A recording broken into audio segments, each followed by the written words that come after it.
හොඳයි ගෞරවනීය ස්වාමීන් වහන්සේ ශ්‍රද්ධාවන්ත පින්වත්නි අපි එමනම් මේ ඕස්ට්‍රේලියාවේ මෙල්බර්න් නුවර ධම්මසරණ විහාරය මූලික කරගෙන මේ පවත්වන භාවනා වැඩසටහනේ ප්‍රථම ධර්ම දේශනාව ශ්‍රවණය කිරීම සඳහා নমස්කාරය කියමු.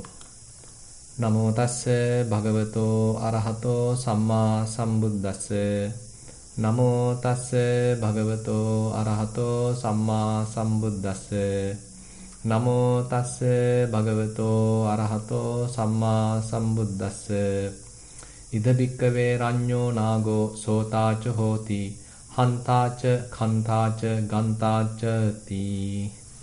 ශ්‍රද්ධාවන්ත පින්වත්නි ගෞරවනීය ස්වාමීන් වහන්සේ අද මේ මෙල්බර්න් නුවර ධම්මසරණ විහාරස්ථානයේ මුල් කරගෙන පවත්වන භාවනා වැඩසටහනට මම මාතෘකාව සපයාගත්තේ අංගුත්තර නිකායේ චතුක්ක නිපාතේ එන නාග සූත්‍රයෙන්. ඉතින් මේ සූත්‍රයේ බුදුරජාණන් වහන්සේ උපමාවක් එක්ක ඒ උපමාව අනුසාරයෙන් අපිට ඊටාම වැදගත් කාරණා හතරක් විශේෂයෙන් මතක් කරලා දෙනවා. මේ කාරණා හතරට අපි දවසක් ගානේ වැඩියෙන් අවධානය යොමු කරන්න මේ දවස් කීපෙදී බලාපොරොත්තු වෙනවා. ඉතින් දවස් හතරේ ඒ මාතෘකාව සාකච්ඡා කරන්න පළමුවෙන් අද දවසේ මම ආරම්භයක් ගන්න කැමති අපි සාමාන්‍යයෙන් නිස්සරණ වනේ භාවනා වැඩසටහනකදී මතක් කරගන්න කාරණා කීපයක් නැවතත් මේ පිඟුතුන්ට මතක් කළා. ඒ තමයි අපි මේ භාවනාවක නිරත වෙනකොට කරුණු කීපයක් ගැන ටිකක් අවධානය යොමු කරන්න අවශ්‍යයි. පළවෙනි කරුණ තමයි අපි ආරක්ෂා කරන සීලය පිරිසිදු ආරක්ෂා කරන්න, අවංකව ආරක්ෂා කරන්න උත්සාහවත් වෙන එක ඉතාම වැදගත්. ඒකට අපි කියනවා සීල අනුග්‍රහිතය කියලා. මොකද අපි සීලයක් ආරක්ෂා කරනකොට ඒ තුලින් ලැබෙන ප්‍රධාන ආනිසංසයක් තමයි අපේ හිතේ විපිරිසර බව අඩු වෙලා අපි අපිට චෝදනා කරන ගතිය නැති වෙලා අපි බොහොම ප්‍රසන්න මනසකින් අපි පිළිබඳ බොහොම සුභවාදී ආකල්පයකින් මේ කටයුත්ත කරන්න පෙළඹෙන ගතියක්, සූදානම් වෙන ගතියක්, ඒකට අවශ්‍ය කරන පරිසරය මනස තුල සකස් වෙන ගතියක් තියෙනවා. ඒ නිසා භාගතුන් වහන්සේ දේශනා කරනවා මේ විශේෂයෙන්ම මේ සීලේ තියෙන ආනිසංසයක් වශයෙන් මේ අවිප්පටිසාර කියන ගුණය. අවිප්පටිසාරත්ථානන්ද කුසලානි සීලානි කියලා දේශනා කරනවා මේ අවිප්පටිසාරය. ඒ කියන්නේ දැන් අපේ අතින් මෑත කාලේ අපිට යම්කිසි අපේ අතින් වරදක් සිද්ධ වෙලා තියෙනවා නම් අපිට හරි අනුන්ට හරි. ඉතින් එතකොට අපේ හිතේ තියෙන එක්තරා අන්දමක අපිට නිකන් චෝදනා කරන ගතියක්. අපි පිළිබඳවම නිකන් ඍණ ආකල්පයක්. තමන්ව ඒ තරම් අගය කරන්නේ නැති ගතියක්. තමන් පිළිබඳ ඒ තරම් අගය කිරීමක් නැතුව ඒ වෙනුවට තමන්ට චෝදනා කරන ගතියක්. තමන්වම නිකන් පහත හෙලා ගන්න ගතියක් අපේ හිතේ ඇති වෙන්න පුළුවන්. ඒ තමන්ගේ සීලයේ යම් යම් අඩුපාඩු තියෙනකොට. නමුත් ඒකේ අනිත් පැත්ත තමයි සීලයක් අපි උවමනාවෙන් ආරක්ෂා කරනකොට, ගෞරව සම්ප්‍රයුක්තව ආරක්ෂා කරනකොට, ඒ වගේම අවංකව ආරක්ෂා කරනකොට එතන තියෙනවා අපේ අතින් වැරද්දක් වුණත් අපි දන්නවා මේක මම අවංකව ආරක්ෂා කරගන්න උත්සාහන්ත වුණා. නමුත් මගේ සතියේ තියෙන දුර්වලතාවයන් නිසා සමහරට මේක බිඳුණා. ඒ නමුත් මං තුල ඒ තියෙන අවංක ආකල්පය, දරන උත්සාහය Tamanට ලොකු රුකුලක් සපයනවා. ලොකු මානසික ප්‍රබෝධයක්, මානසික සහනයක් ඇති කරලා දෙනවා. ඒ නිසා අපි නිවැරදිව ආරක්ෂා කරන අවස්ථාවකදී ඒ නිසා විශේෂයෙන්ම අපේ මනසට සහනයක්, මනස තුලින් අපිව ආරක්ෂා කරන ගතියක්, ඒ වගේම තමන් පිළිබඳ සුභවාදී ආකල්පයක්, මේ කරන්න යන වැඩේට මම සුදුස්සෙක් කියන ආකල්පයක් අපි තුල ගොඩනගෙනවා. ඒ නිසා මේ අවිප්පටිසාර කියන මෙන්න මේ ගුණය අපි සීලයක් ආරක්ෂා කිරීම තුලින් අපිට ඇති වෙනවා. ඒ වගේමයි සමාධියකට තුඩු දෙන ගතියක් අපේ සීලය තුලින් ඇති වෙනවා. ඉතින් මේ වගේ විවිධ ආනිසංශ අපේ සීලයේ තියෙන නිසා බොහොම සැදී පැහැදීගෙන උත්සාහයෙන්, වමනාවෙන් අවංකව මේ අද දවසේ ආරම්භ කරපු භාවනා වැඩසටහනට මූලික කරගෙන අපි ආරක්ෂා කරන සීලය පිරිසුදු ආරක්ෂා කරන්න අපි උත්සාහන්ත වෙමු.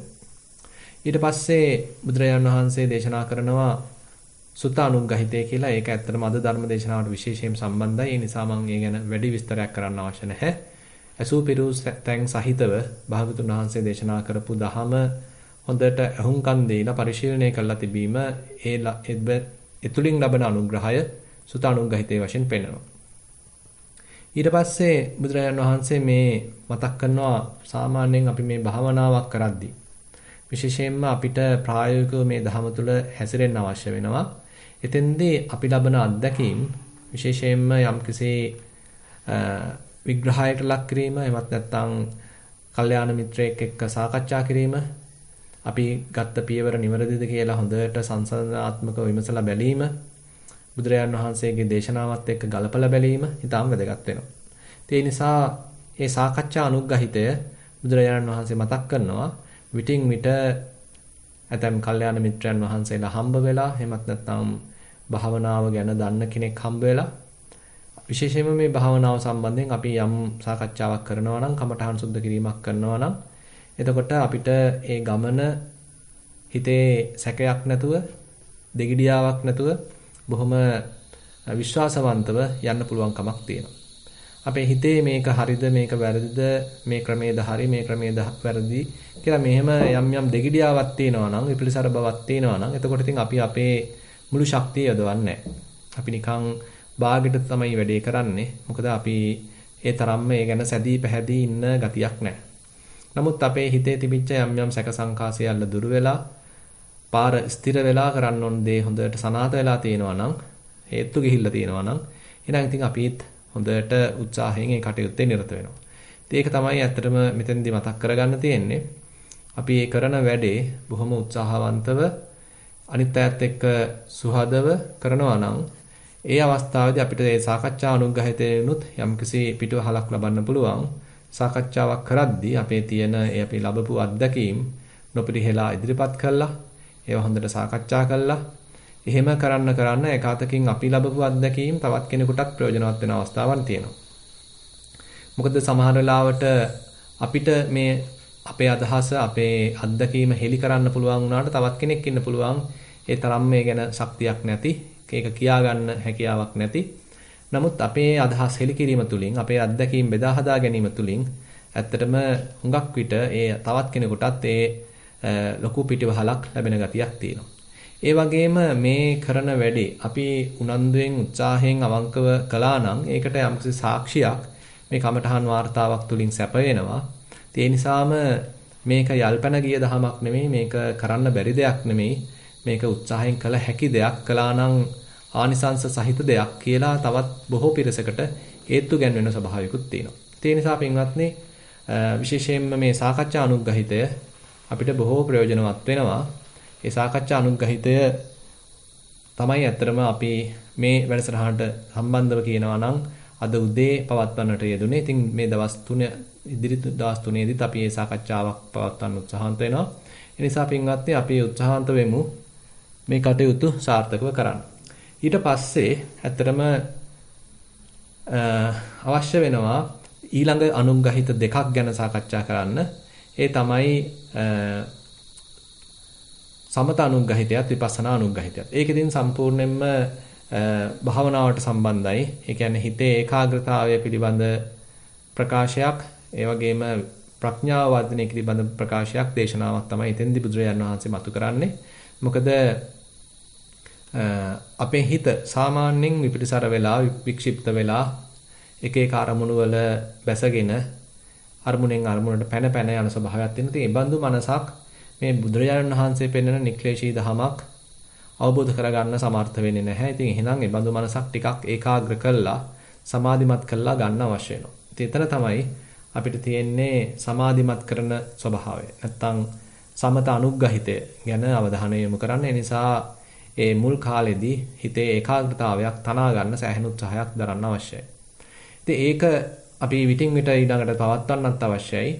ඒ පදනම් වෙච්ච නැත්තම් ඒ එකතු කරගත්ත හදාගත්ත සමාධිය මූලික කරගෙන ඊළඟට අපි විපස්සනාවක් වඩන්න, ප්‍රඥාව දියුණු කරගන්න දීර්ඝ කාලීන වශයෙන් මේ බඳු විපස්සනාවක නිරත වෙන්න අවශ්‍යයි. ඉතින් මේ විදිහට බුදුරජාණන් වහන්සේ බොහොම පැහැදිලිව මේ කාරණා පහකින් අපේ භාවනාවට අපි වඩන මේ මාර්ගයට, ප්‍රතිපදාවට අනුග්‍රහ කරන්න කියලා මතක් කරනවා.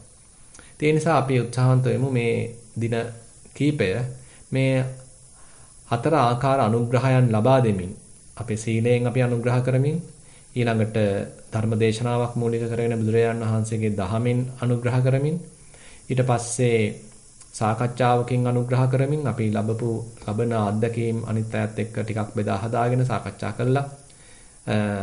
ගුරුහරුකම් අරගෙන, මඟ පෙන්වීමක් ලබාගෙන, දිරිගැන්වීමක් ලබාගෙන, සාකච්ඡාවක අනුග්‍රහයක් ලබාගෙන, ඊට පස්සේ සමතේනුත් විපස්සනානුත් අනුග්‍රහයක් ලබාගෙන අපේ හිත තව තව දියුණු කරගන්න, හිතේ සමාධියක් ප්‍රඥාවක් දියුණු කරගන්න අපි උත්සාහන්ත වෙමු. දැන් පින්වත්නි අද මම මේ ඉස්සරහින් තියාගත්ත සූත්‍රය අංගුත්තර නිකායේ චතුක්ක නිපාතේ එන නාග සූත්‍රය. ඒතර මේ නාග සූත්‍රයේදී බුදුරජාණන් වහන්සේ හරි ලස්සනට මේ රජෙක්ගේ ඉන්න ඇතෙක්ගුත් රජස්මෙක් සතු හස්ති රාජයෙකුත් ඒ වගේම මේ සංසාරයේ බිය දක්නාසුලුව කටයුතු කරන යම්සි භික්ෂූන් වහන්සේ නමක් එහෙමත් නැත්නම් යෝගාවචරයෙකුත් අතර හරි ලස්සන සංසන්දනයක් කරනවා. ඔන්නේ සංසන්දනයේ මූලික කරගෙන තමයි මේ නාග සූත්‍රය දිගහැරලා තියෙන්නේ, පෙන්눔 කරලා තියෙන්නේ. ඉතින් මේ අවස්ථාවේදී බුදුරජාණන් වහන්සේ දේශනා කරනවා චතුහි භික්ඛවේ අංගේහි සමන්නාගතෝ රඤ්ඤෝ නාගෝ රාජරහෝ හෝති රාජභොග්ගෝ. දැන් අංග 4කින් සමන්විත වන මේ රජුගේ ඇතෙක් ඉන්නවා. අන්න එයා තමයි ඒ රජතුමාට සුදුසු වෙන්නේ. ඒ වගේමයි රජතුමාට බොහොම සම්පතක් බවට පත් වෙන්නේ අන්න ඒ බඳු මේ කුසලතාවයන් ප්‍රධාන වශයෙන් 4ක් තියෙන ඇතෙක්. ඒ කුසලතාවයන් 4 බුදුරජාණන් වහන්සේ දේශනා කරනවා.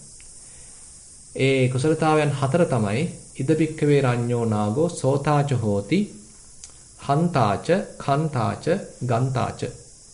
ତර මේ එක්තරා අන්දමකින් කුසලතාවයන් 4ක්, හැකියාවන් 4ක්. ඒ ඇතාගේ තියෙන ගුණ 4ක් තමයි මේ දේශනා කරන්නේ. දැන් ඒකේ පළවෙනි ගුණය තමයි සෝතාච. හොඳට අහුම්කම් දෙන ගතිය. කතංච බික්කවේ රඤ්ඤෝ නාගෝ සෝතා හෝති. මොකක්ද මහණෙනි මේ රජුගේ ඇතා හොඳට අහගෙන ඉන්නවයි කියලා කියන්නේ. ඉද බික්කවේ රඤ්ඤෝ නාගෝ යමේනං හත්ති ධම්මසාරති කාරණං කාරේති යදිවා කතපුබ්බං යදිවා අකතපුබ්බං තං අට්ටිකත්වා මනසිකත්වා සබ්බං චේතසෝ සමන්නාහරිත්වා ඕහිතසෝතෝ සුනාති. දැන් ඇතැම් වෙලාවට මේ ඇතාව බලා ගන්න ඒ ඇත්ගොව්වා මේ ඇතාට විවිධ විධානයන් දෙනවා. විවිධ වැඩ ගන්න, විවිධ කාර්යයන් ඉෂ්ට කරගන්න මේ ඇතාට විවිධ විධානයන් දෙනවා. සමහරවිට ඉතින් අපි හිතමු බර වැඩක් ගන්න. ඉතින් එහෙමත් නැත්නම් තව මොකක් හරි දැන් යුද්ධයකට යනවා වගේ අවස්ථාවකදී ටිකක් ඒබඳු බාහිර දූර වැඩක්. එහෙමත් නැත්නම් රජතුමාව යම් තැනකට එක්කගෙන යන්න නම් ඒබඳු වැඩක්. ඉතින් මේ වගේ নানা ප්‍රකාර වැඩ එදා කාලයේදී මේ ඇත්තුන්ගෙන් අරගෙන තියෙනවා. ඉතින් එතකොට මේ ඇත්ගොව්වා විටින් විට එතකොට මේ ඇතාට විවිධ විධානයන් කරනවා. එතකොට මේ ඇතාගේ තියෙන එක සුවිශේෂී ලක්ෂණයක් තමයි ඒ ගොව්වා දෙන විවිධ විධානයන් හොඳට සවන් දෙනවා. ඒ සමහර විට එයා කියන කාරණා තමන්ට කලින් කරපු වැඩ වෙන්නත් පුළුවන්. අපි හිතමු මාකරි දෙයක් කොටයක් එහෙම අදින්න නම් යම් බරක් අදගෙන යන්න නම් රජ්ජුරුවන්ව කොහෙට හරි එකගෙන යන්න නම් ඒ කරන්න පුළුවන් වැඩක් වෙන්නත් පුළුවන්. සමහර වෙලාවට බොහොම බාහිර දూరు අසීරු වැඩක් වෙන්නත් පුළුවන්. ඉතින් එතකොට මේ රජුගේ ඇතා එයාගේ තියෙන එක ගුණයක් තමයි මේ කියන ඕන දෙයක් හොඳට අහගෙන ඉන්නවා. ඒ වගේමයි ඒ කන් යොමාගෙන අහගෙන ඉන්නවා. අන්නේ කන් යොමාගෙන විමසිල්ලෙන් අහගෙන සිටීම මේ රජතුමාගේ ඇතාගේ තියෙන සුවිශේෂී ලක්ෂණයක්. දැන් බුදුරජාණන් වහන්සේ මෙන්න මේ ගුණය, මේ හැකියාව සමාන්තරව පෙන්නනවා භික්ෂුන් වහන්සේ නමකගේ තියෙන ඒ ගුණයක් එක්ක. එහෙම නැත්නම් යෝගාවචරයෙකුගේ තියෙන ගුණයක් එක්ක. ඒවමේවකෝ භික්ඛවේ චතුහි ධම්මේ සමන්නාගතෝ භික්ඛු ආහුනේයෝ හෝති පාහුනේයෝ දක්ඛිනේයෝ අංජලි කරණීයෝ අනුත්තරම් පුඤ්ඤක්කෙත්තං ලෝකස්ස. දැන් මේ ගුණ 4කින් යුක්ත යම්කිසි භික්ෂුන් වහන්සේ නමක් ඉන්නවා නම් ඒ භික්ෂුන් වහන්සේ ආහුනේයයි පාහුනේයයි දක්ඛිනේයයි අංජලි කරණේයයි මුළු ලෝකෙටම අනුත්තර වූ පින්කෙතක්. ඒ කියන්නේ ඇඟිලි බැඳලා වඳින්න සුදුසුයි. තමන් බොහොම අමාරුවෙන් හරිහම්බ කරගත්ත දෙයක් පූජා කරන්න සුදුසුයි. ආගන්තුකයන් විශේෂෙහි ගෙනාපු දෙයක් පූජා කරන්න සුදුසුයි. දක්ෂිනාර්හයි. මේ විදිහට බොහොම සුවිශේෂී ගුණ රාශියක් මෙන්න මෙබඳු භික්ෂුන් වහන්සේ නමක් තුළ තියෙනවා. මොන ගුණයෙන් යුක්ත භික්ෂුන් වහන්සේ නමක්ද? ඒ ගුණ මොනවද? කියන එකේ සුවිශේෂී ලක්ෂණ කීපයක් තමයි මේ සංසන්දනාත්මකව ඉදිරිපත් කරන්නේ. ඉද බෙක්කවේ බික්කු සෝතාච හෝති හන්තාච කන්තාච ගන්තාච.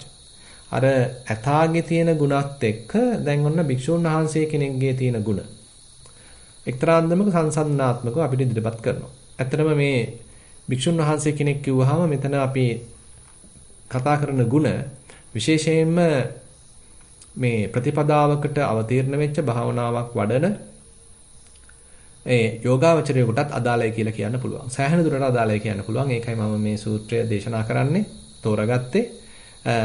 අපි එතකොට ඒ භික්ෂුන් වහන්සේ කෙනෙක්ගේ යෝගාවචරයේ තියෙන ඒ ගුණ මේ සූත්‍රය අනුසාරයෙන් අපි ටිකක් මතු කරගන්න බලමු. දැන් ඇතාර හොඳට ගොව්වා කියන දේ අහගෙන ඉන්නවා වගේ මෙතෙන්දී බුදුරජාණන් වහන්සේ යෝගාවචරයෙක් සතු භික්ෂුන් වහන්සේ කෙනෙක් සතු ඒ බඳු ගුණයක් ගැන දේශනා කරනවා. කතංච භික්කවේ භික්ඛු සෝතා හෝති. කොමක්ද මහණෙනි මේ විදිහට හොඳට අසන්නෙක් කියලා කියන්නේ. ඉද භික්කවේ භික්ඛු තථාගතප්ප වේදිතේ ධම්මවිනේ දේශියමානේ අට්ඨිකත්වා මානසිකත්වා සබ්බං චේතසෝ සමන්නාහරිත්වා ඕහිත සෝතෝ ධම්මං සුනාති. දැන් අර ඇතා අහගෙන ඉන්නවා වගේම මෙතෙන්දී බුදුරජාණන් වහන්සේගේ දහමක් දේශනා කරද්දී ධර්ම විනයක් ගැන යම් කරුණක් කියලා දෙද්දී ඒ සම්බන්ධයෙන් හොඳට අර්ථයන් මෙනෙහි කරමින් හොඳට සිහිය පවත්වමින් අවධානයේ වෙතට යොමු කරමින් කන් යොමාගෙන මේ ධම අහගෙන ඉන්නවා. ඉතින් එතකොට අපිට තේරෙනවා මේ බණ අහනවා කියන එකත් එක්තරා අන්දමක කුසලතාවයක්. ඉතින් විවිධාකාර බණ ඇහිලි මේ දවස්වල තියෙනවා. ඉතින් ඇහෙන බණක් තියෙනවා, අහන බණක් තියෙනවා. කෙසේ නමුත් මෙතෙන්දී අපි මතක තියාගන්න තියෙන්නේ අහන බණ ඌමනාවෙන් කන් යොමාගෙන අවධානයෙන් යුක්තව ගෞරව සම්ප්‍රයුක්තව අහන බණ ගැන තමයි මේ කතා කරන්නේ. එතකොට තමයි එක්තරා අන්දමක ධර්ම ගෞරවයකින් යුක්තව වෙන වෙන දේවල් කල්පනා කරන්නේ නැතුව හොඳට ඒ තමන් කන් යොමාගෙන අවධානය යොමු කරගෙන අහන ස්වභාවය තමයි මෙතෙන්දී මතු කරලා දෙන්නේ. දැන් මේක ඇත්තටම අපි තේරුම් ගන්න ඕනේ හැමෝටම ඉතින් එකාතකින් බණ අහගන්නත් අමාරුයි. ඉතින් ඒ ගැනත් පොඩි කරුණක් මතක් කරන්න පුළුවන් විවිධාකාර පුජ්‍යලීන් ගැන බුදුරජාණන් වහන්සේ දේශනා කරනවා. එක එක ජාතිය පුජ්‍යලයෝ. දැන් එක්කෙනෙක් පන්සලකට ඇවිල්ලා නැත්නම් ආරණ්‍යයකට ඇවිල්ලා යම්සි කෙනෙක් භික්ෂුන් වහන්සේ නමක් හම්බ වෙලා ඉතින් බණක් අහන්න වාඩි වෙනවා. වාඩි වෙලා ඉතින් ඒ භික්ෂුන් වහන්සේලාත් ඉතින් බොහොම ගෞරව සම්ප්‍රයුක්තව ඉතින් ඒ බුදුරජාණන් වහන්සේගේ දහම විස්තර සහිතව සමහරවිට දීර්ඝව විස්තර කරනවා. මුල යහපත් වෙලා විදිහට, මැද යහපත් විදිහට, අග යහපත් විදිහට ඉතින් බොහොම කරුණු කාරණා සහිතව හොඳට විස්තර කරනවා. හැබැයි අර බණ අහන්න ආපු කෙනා ඒක ගැන කිසි අවධානයක් නැහැ. යා වෙන වෙන දේවල් කල්පනා කරනවා, වෙන වෙන තැන්වල යාගේ මනසින් ගමන් කරනවා. මනස එක තැනක නැහැ. විවිධ අරමුණු වල තමයි මනස තියෙන්නේ. කිසිම එකඟතාවයක් නැහැ. දහමකට යොමු වෙච්ච බවක් නැහැ. අර කන් යොමාගෙන අහන ගතියක් ඇත්තෙම නැහැ. ඒ නිසා එයාට කිසි දෙයක් මතක හිටින්නෙත් නැහැ. ඒ නිසාම බණ අහලා ඉවරුණාට පස්සේ නැගිටලා ගියාට පස්සේ කිසි දෙයක් එකෙන් අරගෙනත් නැහැ. ඉතින් ඔන්න ඔය වගේ කෙනෙක් අවකුජ්ජ පඤ්ඤ කියලා මේ හරි නිකන් යටිකුරු කරපු මේ කලයක් වගේ තමයි ඒ තැනත්තාගේ ස්වභාවය. ඒ කියන්නේ අපි හිතමු යටිකුරු කරපු කලයක් තියෙනවා නම් අපි කොච්චර ඒකට වතුර දැම්මත් වැඩක් වෙන්නේ නැහැ. නිකන් පිටාර ගලන එක විතරයි වෙන්නේ. කලේ වතුර එකතු වෙන්නේ නැහැ, රැඳෙන්නේ නැහැ. මොකද යටිකුරු කරලා තියෙන්නේ. ඒ වගේ තමයි ඇතම් කෙනෙක් කොච්චර ඉතින් යමක් කිව්වත් අවවාදයක් දුන්නත් බණක් දේශනා කළත් ඒවා කිසි දෙයක් ඉතින් කනකට ගැන්නේ නැති ස්වභාවයක්. ඒවා ධාරණය නොවන ස්වභාවයක්. ඒවායින් ප්‍රයෝජන නොගන්නා ස්වභාවයක් තමයි තියෙන්නේ. ඉතින් එක්තරා පුජ්‍යල ස්වභාවයක්. තවත් බුදුරජාණන් වහන්සේ දේශනා කරනවා උච්ඡංග පඤ්ඤෝ පුද්ගලෝ කියලා තවත් පිරිසක් ඉන්නවා. හොඳට බණ අහනවා. අහගෙන ඉන්නවා. යමක් දේශනා කරද්දී ඉතින් ඒ ගැන හොඳට අවධානයෙන් ඉන්නවා. මුලදිත් හොඳට අහගෙන ඉන්නවා, මැදදිත් හොඳට අහගෙන ඉන්නවා, අගදිත් හොඳට අහගෙන ඉන්නවා. ඉතින් ඒ වගේ අර අහන ගතිය තියෙනවා. හැබැයි නැගිටලා යනකොට ඔක්කොම ටික අමතකයි. ඒ නැගිටලා ගියත් එක්කම ඔක්කොම සම්පූර්ණයෙන්ම එහෙම්ම දාලා ගිහිල්ලා උපමාවකින් කියනවා හරියට නිකන් අපි වාඩි වෙලා ඉන්නකොට අපේ ඔඩොක්කුවේ මොනවා හරි තිබුණා නම් හිතන්න කැවිලි පෙවිලි මොනවා හරි තිබුණා. ඊළඟට පළතුරු මොනවා හරි මේ ඔඩොක්කුවේ දාගෙන හිටියා. හැබැයි අපිට ටිකක් සිහිය නැහැ. ඉතින් මොකද වෙන්නේ? නැගිටිනවත් එක්ක ඔය ඔක්කොම ටික බිමට වැටෙනවා. මොකද සිහියෙන් නෙමෙයි නැගිට්ටේ. සතියෙන් නෙමෙයි නැගිට්ටේ. ඔඩොක්කුවේ යමක් දාගෙන තිබුණා කියලා අමතකයි. ඉතින් එතකොට අර ඔක්කොම ටික බිම වැටෙනවා අපි නැගිටිනවත් එක්ක. ඒ වගේ තමයි කියනවා මේ උච්චංග පඤ්ඤ පුද්ගල කියන මේ තැනත්තා. නැගිටිනවත් එක්කම ඒ සියල්ල අමතක වෙලා ආයෙත් ඉතින් අර පරණ තත්ත්වයට තමයි වැටෙන්නේ. බණ හොඳට ඇහුවට මොකද ඒවා ධාරණය වෙලා නැහැ. ඒ බණ අහගෙන හිටියට ඒක ප්‍රයෝජනෙට අරගෙන නැහැ. ඒක ජීවිතයට එකතු කරගෙන නැහැ. අහගෙන ඉන්න එක විතරයි කරලා තියෙන්නේ. ඊට පස්සේ තමයි පුතුපඤ්ඤ පුද්ගල කියලා මේ බොහොම කෘතුල ප්‍රඥාවක් තියෙන හොඳ සත්පුරුෂ පුජ්‍යලයෙන් ගැන ප්‍රඥාවන්තයෙන් ගැන බුදුරජාණන් වහන්සේ දේශනා කරන්නේ. ඒ තැනත්තා එහෙම නෙමෙයි බණ හොඳින් අහගෙන ඉන්නවා. මුලදිත් අහනවා හොඳට, මැදදිත් අහගෙන ඉන්නවා, අගදිත් අහගෙන ඉන්නවා. ඒ බඳු හොඳට අහගෙන ඉන්න ගතියක් තියෙනවා. ඒ වගේමයි නැගිටලා යනකොටත් අර වගේ එයාගේ ඒ ටික අමතක වෙන ගතියක් නැහැ. එයා හොඳට ඒක ධාරණය කරගන්නවා. ධාරණය කරගෙන ඒක ජීවිතයට එකතු කරගන්නවා. ඒ අනුව හැසිරෙන්න ධර්මානුධර්ම ප්‍රතිපත්තියකට අවතීර්ණ වෙන්න පුළුවන් තරම් උත්සාහන්ත වෙනවා. ඒ නිසා ඒ බණ අහන ස්වභාවය, බණ අහන කුසලතාවය අපි සතු කරගන්න අපි උත්සාහන්ත වෙ යුතුයි. විශේෂයෙන් ඉතින් අතීත ශාසනය අද කාලේ වගේ විවිධ මේ තාක්ෂණික මෙවලම් එක්ක ගිය ගමනක් නෙමෙයි තිබුණේ. ඉතින් ඇසීමෙන් තමයි භික්ෂුන් වහන්සේලාගේ ධර්ම දේශනාවට සවන් දීමෙන් තමයි ඇත්තටම බොහෝ දෙනෙක් ධර්ම කරුණු ඉගෙන ගත්තේ. පොත්පත් ලියවිලක් තිබුණ නැති ඒ යුගයේ ඉතින් මේ ඇසීම හරහා තමයි සියල්ල දැනගත්තේ. ඒ නිසාම බහුශ්‍රృత භාවය විශේෂයෙන්ම අගය කරලා තියෙනවා. ඒකත් මේකටම සම්බන්ධයි. බුදුරජාණන් වහන්සේ දේශනා කරනවා බහුශ්‍රృత භාවය නාත කරන ධර්මයක් වශයෙන්. ඒ කියන්නේ Tamanට පිහිට වෙන ධර්මයක් වශයෙන්ුත් මේ බහුශ්‍රృత භාවය දේශනා කරනවා. ඒ නිසාම කියනවා යේතේ ධම්මා ආදි කල්යාණ මජ්ජේ කල්යාණ පරියෝසాన කල්යාණ. කියන්නේ අති මේ මුල යහපත් වූ, මැද යහපත් වූ, අග යහපත් වූ, සාත්තා සබ්යංජන හොඳට අර්ථ සහිත වූ, ව්‍යංජන සහිත වූ, කේවල පරිපූර්ණ ආත්පසින් පරිපූර්ණ වූ පරිසුද්ධම් බ්‍රහ්මචරියං අභිවදಂತಿ. ඒ පිරිසුදු බ්‍රහ්මචරියක් ගැන දේශනා කරන ඒ බඳු බුදුරජාණන් වහන්සේගේ දහමක් දේශනා කරනකොට ඒවා හොඳට අහලා තිනවා. නැවත නැවත ඒවා අහලා තිනවා. බහුසුතා හොಂತಿ දතා වචසා ಪರಿචිතා මනසානුපෙක්කිතා ditthiya suppati viddha කියලා තව ඒ ගුණය ගැන බුදුරජාණන් වහන්සේ නාත කරන සූත්‍රයේදීම විශේෂයෙන් විස්තර කරනවා. ඒ අහපු දේ හොඳට වචනෙන් පරිශීලනය කරලා තිනවා. වචනෙන්ුත් ඒක නැවත නැවත වාචෝද්ගත කරලා තිනවා. ඊළඟට මනසිනුත් ඒක හොඳට විමසලා බලලා මනසටත් දාගෙන තිනවා. මතක තියාගෙනත් තිනවා. තර්කයෙන් නගලා තිනවා. ඊළඟට ඒ තුලින් Tamanගේ දැක්ම පැහැදිලි කරගෙන තිනවා. දැක්ම පිරිසුදු කරගෙන තිනවා. ඒ නිසා අපිට තේරෙනවා මේ බණ අහනවා කියන එක විශේෂයෙන්ම සැලකිල්ලෙන් ධර්ම ගෞරවයෙන් යුක්තව අපි කරනවා නම් ඒකේ ලොකු ආනිසංස රසකුත් තියෙනවා. ඉතින් මේ ආනිසංස ගැනත් කෙටියෙන් මතක් කරගන්න පුළුවන් අංගුත්තර නිකායේ මෙනවා සූත්‍රයක් සෝතානුදත සූත්‍රය කියලා. එතෙන්දී මතක් කරනවා මේ එක්තරා අන්දමින් අපිට සතුටු වෙන්න පුළුවන් කාරණයක් ගැන බුදුරජාණන් වහන්සේ කියනවා යම්සි කෙනෙක් භික්ෂුන් වහන්සේ නමක් වෙන්න පුළුවන්, උපාසකයෙක්, උපාසිකාවක් වෙන්න පුළුවන්. ඒ කෙනා හොඳට මේ ධර්මය අහනවා, හිතේ දරා ගන්නවා, පොත්පත් ආදී පරිශීලනය කරනවා, හොඳට මේ ධර්ම ඉගෙන ගන්නවා. ඉතින් මේ විදිහට ඉගෙන ගනිමින් හිටියට මොකද මරණ මොහොතේදී යම් හේතුවක් නිසා ටිකක් මනස වික්ෂිප්ත වෙලා තමයි මිය යන්නේ. නැත්තම් භික්ෂුන් වහන්සේ නමක් නම් අපවත් වෙන්නේ. අර හැබැයි ධර්මය හොඳට පරිශීලනය කළා හිතේ දරාගෙන මතක තියාගෙන සෑහෙන කාලයක් තිස්සේ ඒ ධර්මදරව කටයුතු කරපු කෙනෙක්. නමුත් ඉතින් යම් හේතුවකට අතීත ඒ අවසන් මොහොතේ හිත ටිකක් විපිරිසර වෙලා තමයි මරණයටපත් උනේ. හිත වික්ෂිප්ත වෙලා තමයි මරණයටපත් උනේ.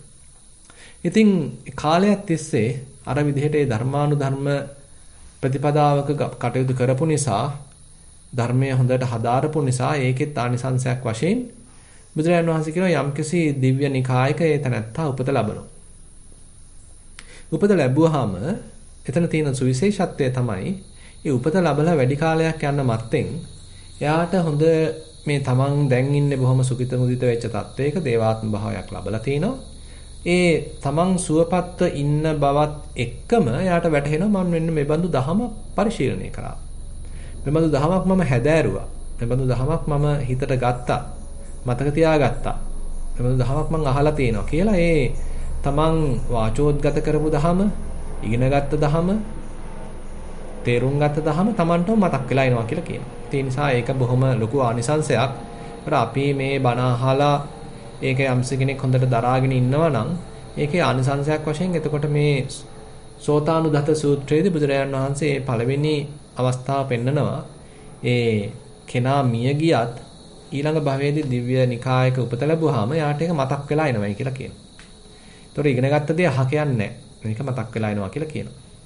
ඊළඟ දෙවෙනි අවස්ථාවක් පෙන්නනවා. දැන් අර විදිහටම යා මිය ගිහිල්ලා උපත ලබනවා. හැබැයි මතක්ුනේ නැහැ. මතක්ුනේ නැහැ. දැන් මොකද වෙන්නේ හැබැයි? ඒ දිව්‍ය විමාන වලට එනවලු විටින් විට යම් යම් 이르දිමන්ත භික්ෂුන් වහන්සේලා. ඉතින් එතකොට උන්වහන්සේලා වැඩම කළා දහම් දේශනා කරනවා කියලා කියනවා. දැන් ඒ කාලේ නම් බුදුරජාන් වහන්සේගේ කාලේ ඔය මොග්ගල්ලාන මහරහතන් වහන්සේ එහෙම ඒ දිව්‍ය විමාන වලට වැඩම කළා ධර්මයේ දේශනා කළා තියෙනවා. බුදුරජාන් වහන්සේත් වැඩම කළා ධර්මයේ දේශනා කළා තියෙනවා. ඉතින් වගේ ඒ විටින් විට 이르දි සම්පන්න භික්ෂුන් වහන්සේලා ඇවිල්ලා එහෙම ධර්මයක් දේශනා කරනකොට ඉක්මනටම අර දිව්‍ය පුත්‍රයාට ඒක මතක් වෙනවලු. මමත් මෙන්න මේ බඳු දහමක් පරිශීලනය කළා තුන. මේක මම මතක තියාගෙන තුන මට මේක හරි හුරුයි වගේ. කියලා අර තමන් හොඳට හදාරපු ඒ දහම මතක් වෙනවා කියලා කියනවා. ඒකට ආයේ යාට විශේෂ උත්සාහයක් දරන දෙයක් නැහැ. අර කලින් දරපු උත්සාහය අපතේ ගිහිල්ලා නැහැ. එයාට හොඳට ඒ දහම මතක් වෙලා එනවා. තුන්වෙනි අවස්ථාව ඊළඟට බුදුරජාන් වහන්සේ දේශනා කරනවා. දැන් අර විදිහටම උපත ලැබුවා. හැබැයි මතක්ුනේත් නැහැ. තනියෙන් ඉඳදී තනියෙන් මතක්ුනේත් නැහැ. අර වගේ භික්ෂුන් වහන්සේ කෙනෙක් සමහරට වැඩියෙත් නැහැ.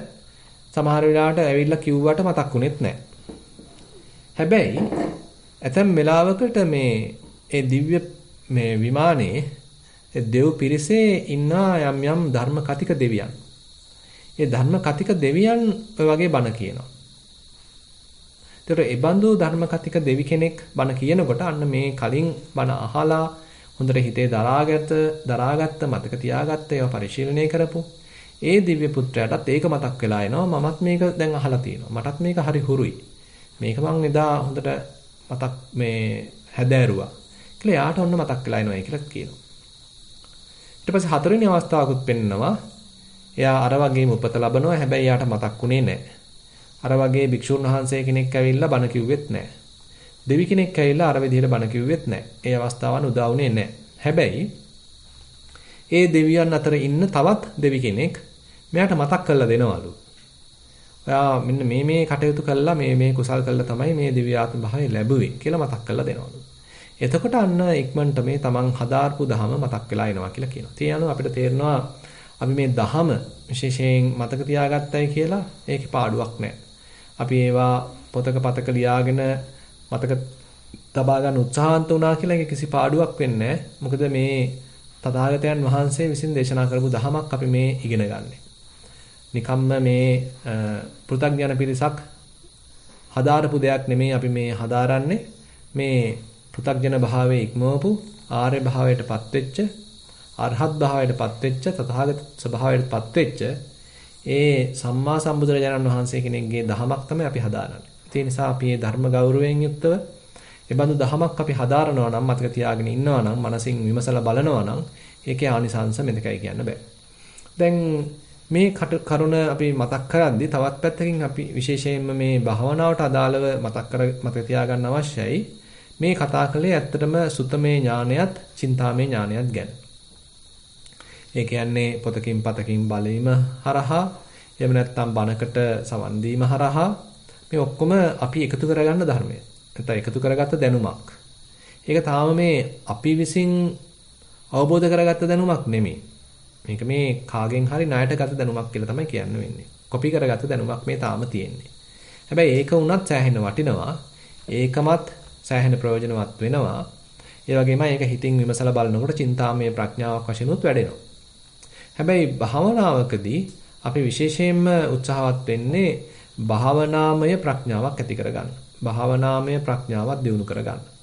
ඔය භාවනාමය ප්‍රඥාවක් දියුණු කරන අවස්ථාවේදී අපි මේ සුතමේ ඥානය පොඩ්ඩක් පැත්තකින් තැබීම අත්‍යවශ්‍ය වෙනවා.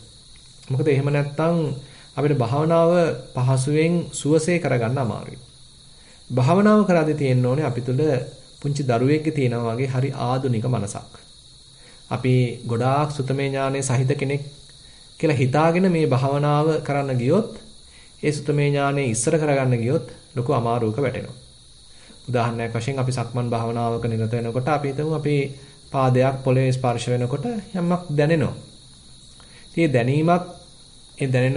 දැනීමත් එක්කම අපි කල්පනා කරන්න ගියොත් මේ ඇවිල්ලා අහවල් ධාතුව, මේ ඇවිල්ලා අහවල් ධාතුවේ ලක්ෂණ මේ විදිහයි මේක කියලා අර පොතේ තියෙන දේවල් මතක් කරන්න ගියොත්, අපි අහලා තියෙන දේවල් මතක් කරන්න ගියොත්, ඒකෙන් අර සුවසේ වැඩෙන භාවනාවට ලොකු බාධාවක් වෙනවා. ඒ නිසා විශේෂයෙන්ම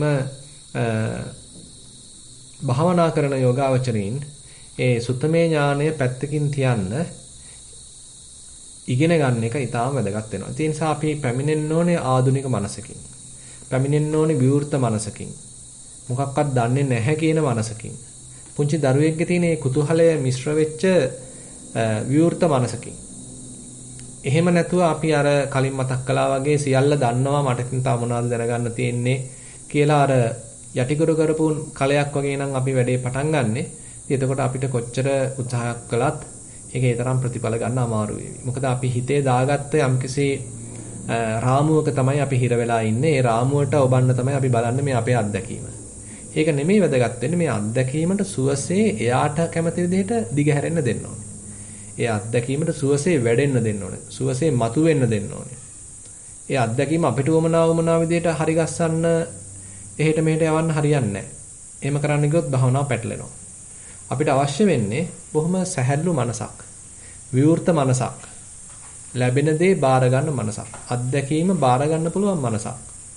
ඒ නිසා භාවනා කරන්න පටන් ගන්නකොටම අපි එක්තරා අන්දමකින් නිහතමානී වෙනවා අර ත්‍රිවිධ රත්නයේ විශේෂ අපේ ජීවිතේ පූජා කළා. කල්යාණ මිත්‍රයන් විශේෂ අපේ ජීවිතේ පූජා කළා. ඒ තුල තියෙන එක්තරා අන්දමක බිමට බහැපු ගතියක්. මම දන්නේ නැහැ බුදුරජාන් වහන්සේ දන්නේ කියන එන්නේ தത്വයට අපිව අරගන්න අවශ්‍යයි. එතකොට අපි නිහතමානී වීමක්, බිමට බැහැලා කටයුතු කිරීමක්, මම දන්න දෙයක් නැහැ බුදුරජාන් වහන්සේ දන්නේ කියලා ඒ ශාස්ත්‍රුන් වහන්සේව ඉස්සරහින් තබා ගැනීමක් මේ භවනාවදී අතිශය වැදගත් වෙනවා. එතකොට තියෙන්නේ හරි පුංචි දරුවෙක්ගේ වගේ ආකල්පයක් අපි ගාව තියෙන්නේ. ඒ බඳු ආකල්පයකින් නම් අපි පටන් ගන්නේ භවනාව සෑහෙන දුරට සාර්ථක වෙන තියෙන හැකියාව උඟක්ම වැඩි. මොකද කැමති දේක් බාර ගන්නවා. ඒ බාර ගන්න නිකන් අලුත් අත්දැකීමක් විදියට මේ අවුරුදු ගණන් ලැබුව අත්දැකීමක් විදියට නෙමෙයි මේ අලුතෙන්ම විඳින අත්දැකීමක් වගේ. අපි ආශ්වාසයක් ගන්නෙ මේ එදා ආශ්වාසයක් ගන්න පටන් ගත්ත කෙනෙක් වගේ. ප්‍රශ්වාසයක් ගන්න එදා ප්‍රශ්වාසයක් හෙළන කෙනෙක් වගේ. ඒ තරම් නැවුම් බවක්. ඒ තරම් මේ අත්දැකීමට විවෘත වෙච්ච ගතියක්. අත්දැකීමට සාදර වෙන ගතියක්. අපි ගාව තියෙනවා නම් එහෙමනම් භාවනාව බොහෝ දුරට සාර්ථක කරගන්න පුළුවන්.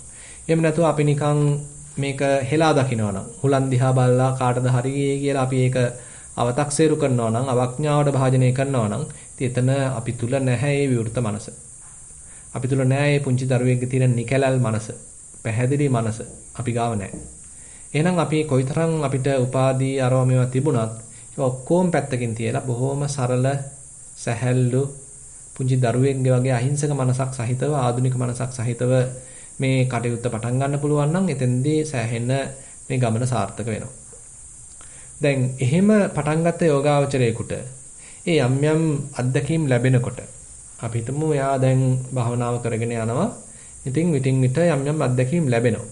භාවනාව අවසන් වුණාට පස්සේ එයාට ඕනේ නම් පුළුවන් සුතමේ ඥානය තියෙන කෙනාට අර ලැබපු අත්දැකීම සුතමේ ඥානයත් එක්ක යම්කිසි සංසන්දනයකට ලක් කරන්න. ඒ කියන්නේ සුතමේ වශයෙන් අපි දන්නවා මේක ඇවිල්ලා අහවල් සූත්‍රයේ මේ විදිහට බුදුරජාණන් වහන්සේ දේශනා කරලා තියෙනවා.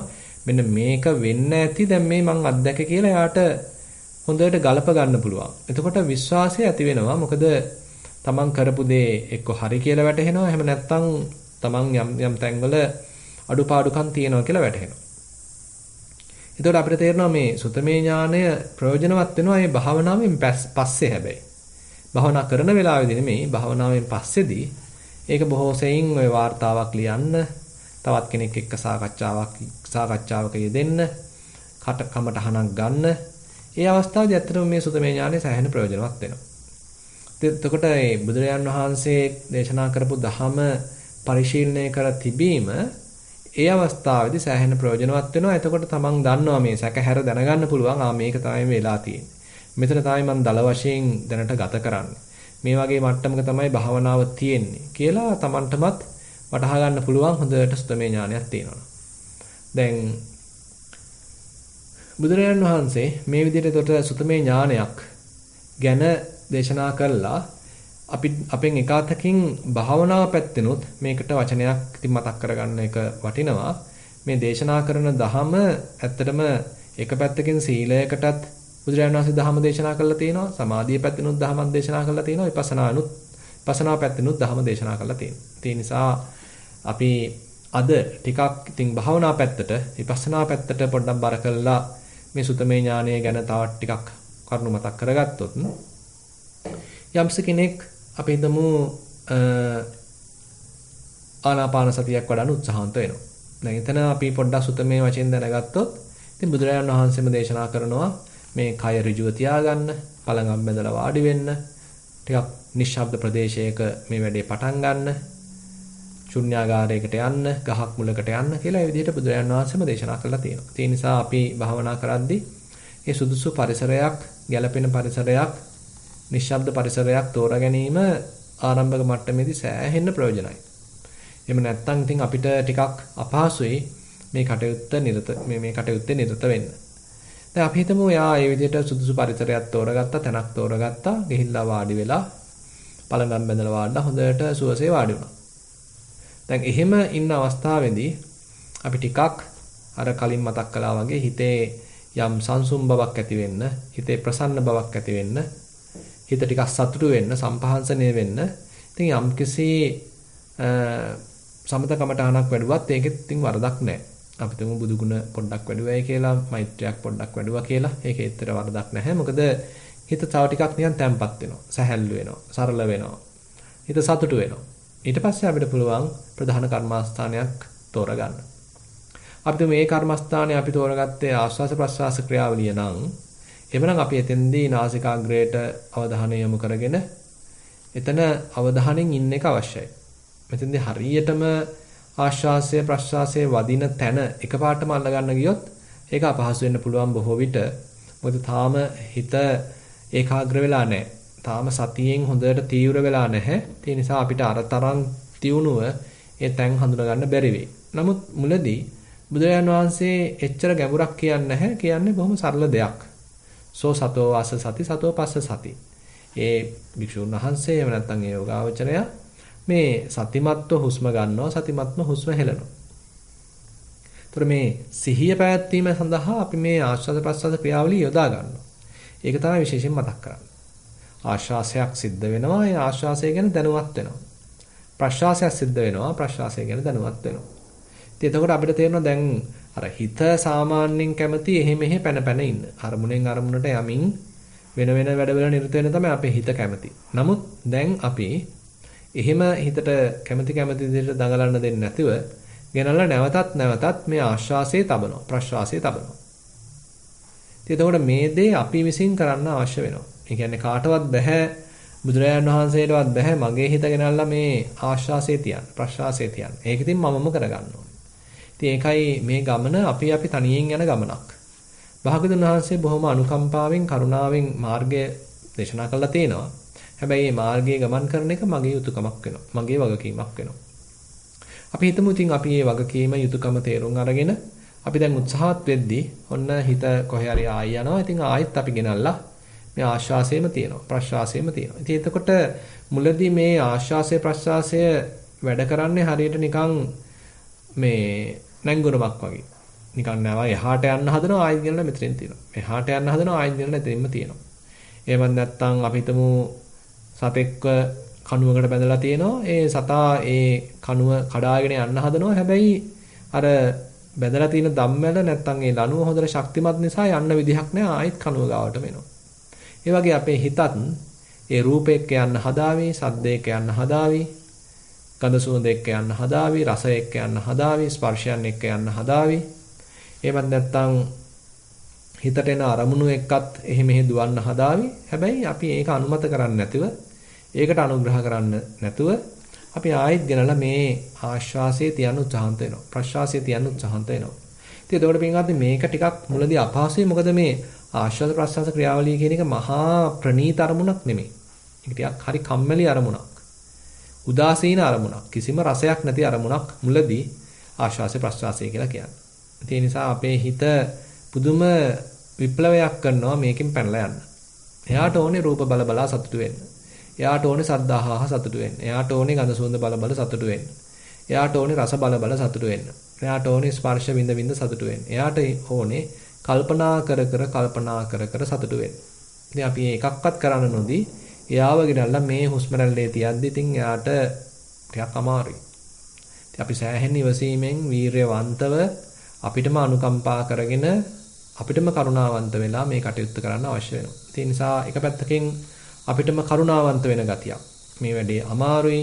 මට තාම කරගන්න බෑ. හිත තාම කීකරු නැහැ කියලා නිකන් Tamanට අනුකම්පා කරන ගතියක් පැවැත්වුවට වරදක් නැහැ. එහෙම නැතුව නිකන් Tamanට ද්වේෂ කරන්න ගියොත් එතෙන්දිත් වැඩේ සාර්ථක වෙන්නේ නැහැ. ඒ නිසා අපි Tamanටත් අනුකම්පා කරගනිමින් කරුණාවන්ත වෙමින් ඒ අම්මා කෙනෙක් Tamanගේ අකීකරු දරුවව හික්මා ගන්න උත්සාහන්ත වෙනවා වගේ හරි මගට ගන්න උත්සාහන්ත වෙනවා වගේ අපිත් අපේ හිත මේ කීකරු කරගන්න, නම්ම ගන්න, හික්මව ගන්න උත්සාහන්ත විය යුතුයි. අපි තුමු දැන් මේ යෝගාවචරය මේ වැඩේ දැන් ටික ටික කරගෙන යනවා. එයාට තේරෙනවා දැන් නම් ඔන්න හුස්ම රැලි 10ක විතර අවධානයෙන් ඉන්න පුළුවන්. හුස්ම රැලි 20ක විතර අවධානයෙන් ඉන්න පුළුවන්. ඉතින් මේ தත්තට එනකොට හිතේ යම් පමණක සතිය දියුණු වෙලා. ඒ කියන්නේ දැන් ඔන්න හිත වර්තමානයේ ඉන්න ටිකක් පුරුදු වෙලා. ඒකයි දැන් හුස්ම රැලි 20ක් විතර බලන්න පුළුවන්. මොකද මේ හුස්ම කියන එක හැමතිස්සෙම වර්තමානයේ සිද්ධ වෙන්නේ. ඒකට බෑ අතීතයට ගිහිල්ලා හුස්ම ගන්න. ඒකට බෑ අනාගතයට ගිහිල්ලා හුස්ම ගන්න. හුස්ම ගන්න එක මේ මොහොතේ සිද්ධ වෙන්නේ. ඉතින් අපිත් මේ හුස්මම යොදා ගන්නවා හිතත් වර්තමානයට ගන්න. හිත ඉතින් අතීතය අල්ලගෙන කල්පනා කරනවා. අනාගතය අල්ලගෙන සිහින මවනවා. හැබැයි අපි ඒක අනුමත කරන්න යන්නේ නැතිව ඒකට උදව් දෙන්න යන්නේ නැතුව අපි ගෙනල්ලා මේ වර්තමානයේ සිද්ධ වෙන ආශාසය තියෙනවා. ප්‍රශාසය තියෙනවා. ඉතින් මෙතෙන්දී අන්න හිත ටික ටික හුරු වෙනවා වර්තමානයේ ඇසුරු කරන්න. වර්තමානයේ සිදුවෙන සංසිද්ධියක් ඇසුරු කරගෙන වර්තමානයේ සිහියෙන් එළඹ සිටි සිහියෙන් ඉන්න ඔන්න දැන් අපේ හිත පුරුදු වෙනවා. අපි හිතමු දැන් මේක ටිකක් දුරට සාර්ථක වුණා නම් අපිට තේරෙනවා දැන් නම් හිත පිට යනවා අඩුයි වෙන වෙන අරමුණු වල දුවනවා අඩුයි අතීතයට ගිහිලා කල්පනා කර කර ඉන්නවා අඩුයි අනාගතයට ගිහිල්ලා සිහිනමවමව ඉන්නවා අඩුයි දැන් එයා මේ ආශ්වාස ප්‍රශ්වාසයේ නැමැති සරල නිකලස් අරමුණක ඉන්නවා කියලා දැන් අපිටම තේරෙනවා. ඊට පස්සේ පින්වත්නි මේක තව ටිකක් විමසලා බලන එකට අපි අපේ හිත යොමු කරන්න අවශ්‍යයි. ඒ සඳහා අපිට මෙන්න මේ කමඨහන සුද්ධ වෙලා තියෙන්න ඕනේ. සුතමේ ඥානෙ තියෙන්න ඕනේ. ඒ කියන්නේ අපි අර සතියෙන් දැන් ඉන්නවා කියලා එතනින් සෑහීමකටපත් නොවි මේ අරමුණ විමසලා බලන්න අවශ්‍යයි. මේ අරමුණ වෙත ටිකක් තීක්ෂණ බැල්මක් යොදන්න අවශ්‍යයි. සියුම්ව ඒ දිහා බලන්න අවශ්‍යයි. එතකොට තමයි අපිට නුවණක් වඩන්න එක්තරා අන්දමක පෙරහුරුවක් ලැබෙන්නේ. යෝනිසෝ මනසිකාරයකට පෙළගැස්මක් සිද්ධ වෙන්නේ ඔන්න ඔය මතක් වීම හරහා. ඉතින්දී අපිට මතක් වෙන්න ඕනේ දැන් නම් මෙන්න මේක තමයි කරන්නේ. දැන් ටික හුස්ම දිහා ලං වෙලා බලන්න ඕනේ. හුස්මේ ගති ලක්ෂණ විමසලා බලන්න ඕනේ. මේ වෙලාවේදී හුස්ම ටිකක් දිගට දැනෙනවද, කෙටිවට දැනෙනවද, නැත්නම් උණුසුම දැනෙනවද, සිසිල්ව දැනෙනවද, මේ මුල හරියද, මේ මැද හරියද, මේ අග හරියද කියලා අපි ටිකක් ඒ විමසිල්ලෙන් බලන බැල්ම අත්‍යවශ්‍ය වෙනවා. අපි ඒකට කියන ඉතින් සම්පජඤ්ඤය කියලා මුල් අවස්ථාවේදී ඒ කියන්නේ මේ අරමුණ සතිමත් වෙච්ච අරමුණම හාත්පසින් විමසලා බලනවා. විවිධ දෘෂ්ටි කෝණ වලින් බලනවා. ඉතින් මේ විදිහට අපිට පුළුවන් වුණොත් විවිධ දෘෂ්ටි කෝණ වලින් බලන්න අන්න යාට තේරෙනවා මේ කලින්ට වඩා මේ ආශ්වාසය ටිකක් දිගට දැනෙනවා. වැඩි වෙලාවක් මම ඒක අත්දැක්කා. කලින්ට වඩා මේ ප්‍රශ්වාසය ඔන්න එක්ක දිගට දැනෙනවා. එහෙම නැත්නම් ඉක්මනට මේක අවසන් වුණා. ඒක කෙටි. නැත්නම් ආශ්වාසය ඇතුල් වෙන්නේ මේ නාස්පුඩුවෙන්. ප්‍රශ්වාසය පිට වෙන්නේ මෙන්න මේ නාස්පුඩුවෙන්. ආශ්වාසය නම් අපි තුමු සිසිල්, ප්‍රශ්වාසය නම් උණුසුම්. ඉතින් මේ ආශ්වාස ප්‍රශ්වාස ක්‍රියාවලියම අර විදිහට විමසලා බලන්න තමයි යාට ඒ තොරතුරු ටික ලැබෙන්නේ. ඉතින් ওই විදිහට කරගෙන යනකොට සමහර විට Tamanට පුළුවන් මේ මුළු ක්‍රියාවලියටම අවධානයෙන් ඉන්න. දැන් ඉතින් හිත පිට යන්නේ සෑහෙන කීකරු වෙලා හිතේ ඒකාග්‍රතාවයත් සෑහෙන දුරට වර්ධනය වෙලා ඇතුලේ කතාවත් සෑහෙන්න සමනය වෙලා දැන් මේ ආශ්වාස ප්‍රශ්වාස මුළු ක්‍රියාවලියම හොඳට අනිකුත් සියලු දේවල් අමතක කරලා මේ ක්‍රියාවලියටම මූලිකත්වය දීලා ඒකෙම අවධානය යොමු කරන්න දැන් උත්සාහන්ත වෙනවා. එතන තමයි බුදුරජාණන් වහන්සේ දේශනා කරන්නේ සබ්බකාය පටිසංවේදී අසසිසාමිති සික්ඛති. සබ්බකාය පටිසංවේදී පසසිසාමිති සික්ඛති ආදි වශයෙන් මේ හොඳට මේ අරමුණේ සියලු පැති මුල් අවස්ථාව, මැද අවස්ථාව, අග අවස්ථාව. ඊළඟට ප්‍රශ්වාසයේත් මුල් අවස්ථාව, මැද අවස්ථාව, අග අවස්ථාව. හොඳට විග්‍රහ කරලා බලන්න, විමසිල්ලෙන් බලන්න අපි උත්සාහන්ත වෙනවා. ඉතින් මෙතෙන්දී බුදුරජාණන් වහන්සේ කියන්නේ සික්ඛති කියලා. ඒ සඳහා යම්කිසි හික්මීමක් අවශ්‍යයි. හිත අතීතයට ගිහින් කල්පනා කරගෙන හිටියොත් මේක කරගන්න අමාරුයි. අනාගතයට ගිහිලා කල්පනා කරගෙන හිටියොත් ඒත් කරගන්න අමාරුයි. හයියෙන් හුස්ම ගන්න ගියොත්, බලෙන් හුස්ම ගන්න ගියොත් ඒත් කරගන්න අමාරුයි. හිත නින්දට වැටුනොත් ඒත් කරගන්න අමාරුයි. ඒ නිසා අතපය හොලවන්න ගියොත් ඒත් කරගන්න අමාරුයි. ඒ නිසා බොහොම හික්මිච්ච ගතියක්, ඒකටම පෙළමිච්ච ගතියක්, ඒ තුලම හොඳට නිමග්න වෙන ගතියක් මෙතෙන්දී අවශ්‍ය වෙනවා. අනිකුත් මුළු ලෝකෙම පැත්තකට තියලා අමතක කළා මේ ආශ්වාසය දිහා සියුම්ම බලනවා. ප්‍රශ්වාසය දිහා සියුම්ම බලනවා. ඒතකොට මෙන්න මේ නුවණ අපිට අවශ්‍යයි. භාවනාව වැඩිගෙන එනකොට මේක මතක් වෙලා එන්න ඕනේ. දැන් නම් ටිකක් හුස්ම සියුම් වෙනවා. හිත දැන් කොහෙවත් යන්නේ නැහැ. හොඳට මේ හුස්ම රැල්ලක් ගානේ බලනවා. දැන් ඉතින් මම මෙතන නිදාගෙන හරියන්නේ නැහැ. මම දැන් මේක විමසලා බලන්න ඕනේ. ආශ්වාසයට තව ටිකක් ලං වෙලා බලන්න ඕනේ. එයාගේ පැතිකඩ විමසලා බලන්න ඕනේ. එයාගේ මුලුල්ලම විමසලා බලන්න ඕනේ. මුළු ජීවන ප්‍රවෘත්තියම බලන්න ඕනේ කියලා අපි තව ටිකක් තීක්ෂණව බලන්න, තියුණුව බලන්න උත්සාහන්ත වෙනවා. එතකොට තමයි අර මේ ආශ්වාස ප්‍රශ්වාස ක්‍රියාවලියේ සියුම් පැතිකඩ අපිට පේන්න ගන්න. ඉතින් මේකේ හරි ලස්සන වැඩක් වෙනවා. සමහර විට දැන් මේක කෑලි වලට කැඩලා පේන්නත් පුළුවන්. මේක තනි ආශ්වාසයක් නෙමෙයි. එතන ආශ්වාස පේලියක් තියෙනවා. කුඩා කුඩා ආශ්වාස පේලියක් තියෙනවා. නැත්නම් තනි ප්‍රශ්වාසයක් නෙමෙයි, මෙතන ප්‍රශ්වාස පේලියක් තියෙනවා කියලා සමහර විට අපිට වැටහෙන්න පුළුවන්. ඉතින් මෙහෙම යනකොට සමහර විට මේ එක එකක ඇතිවීමක් නැතිවීමක් පව අපිට වැටහෙන්න පුළුවන්. ඒ කියන්නේ මේ එක තනි ආශ්වාසයක් කියලා අපි හිතන් හිටපු එක දැන් ඔන්න කෑලි ගොඩකට ගන්නවා. තනි ප්‍රශ්වාසයක් කියලා තිබිච්ච එක දැන් ප්‍රශ්වාස ගොඩකට ගන්නවා. සමහරවිට මේක එකක් දිහායේ කුඩා කුඩා ආශ්වාසයක් ප්‍රශ්වාසයක් දිහා බලන් ඉන්නකොට දැන් නිකන් හොයාගන්නත් අමාරුයි. මේක ආශ්වාසයක්ද ප්‍රශ්වාසයක්ද කියලාත් හොයාගන්න අමාරුයි. දැන් නිකන් හුදෙක් දැනීමක් පමණයි තියෙන්නේ. හැබැයි දැනීමේ තියෙන ඇතිවීමක්, දැනීමේ තියෙන නැතිවීමක්. ඒ කුඩා දැනීමක තියෙන ඇතිවීමක්, කුඩා දැනීමක තියෙන නැතිවීමක් කියලා සමහර විට කෙනෙකුට වැටහෙන්න පුළුවන්. ඒ නිසා අපි මේ ප්‍රායෝගිකව භාවනාව වැඩෙනකොට ඔය ටික ඔහොම වැඩෙන්න දෙන්න අවශ්‍යයි. අපි බොහොම ඉවසිලිවන්තව කාලය අරගෙන නිසි නින්දේ මේ භාවනාවට වැඩෙන්න දෙන එක අවශ්‍යයි. එහෙම නැතුව ඉතින් අර පොතේ මෙහෙම තිබුණා, මේ පොතේ මෙහෙම තිබුණා කියලා අපි ඒ පොතේ තිබිච්ච එකට මේක රිංගවන්න ගියොත් ඉතින් මේක අසාර්ථක වෙනවා. එහෙම හරියන්නේ නැහැ. භාවනාවටම හොඳට පෙළ ගැහෙන්න දෙන්න ඕනේ. ඒකටම වැඩෙන්න දෙන්න ඕනේ. ඉතින් අපි ලබන අත්දැකීම් ඊළාට අපි විග්‍රහ කරලා ලියන්නත් ඕනේ. කමඨාන් වාර්තාවක ඉදිරිපත් කරන්නත් ඕනේ. එතකොට තමයි අපිට පුළුවන් sannivedanaya කරගන්න මම මේ ලබලා තියෙන මොන වගේ අත්දැකීමක්ද? මම මෙතෙන්දී ගත්ත පියවර නිවැරදිද? මම එතෙන්දී කටයුතු කළපු ආකාරය නිවැරදිද? එහෙම නැත්නම් මට ඊට වඩා යමක් කරන්න තිබුණාද? කියලා අන්න අපිට යම්කිසි සාකච්ඡාවක නිරත වෙන්න පුළුවන්. අපි හිතමු දැන් මේ විදිහට කටයුතු කරනවා නම් එයාට සමහර විට මේ මුළු ක්‍රියාවලියම හුදෙක් ඇතිවීම නැතිවීම ප්‍රවාහයක් වශයෙන් උනත් දැනෙන්න පුළුවන්. මෙතන තියෙන ඇතිවීම රාශියක්, මෙතන තියෙන නැතිවීම රාශියක්.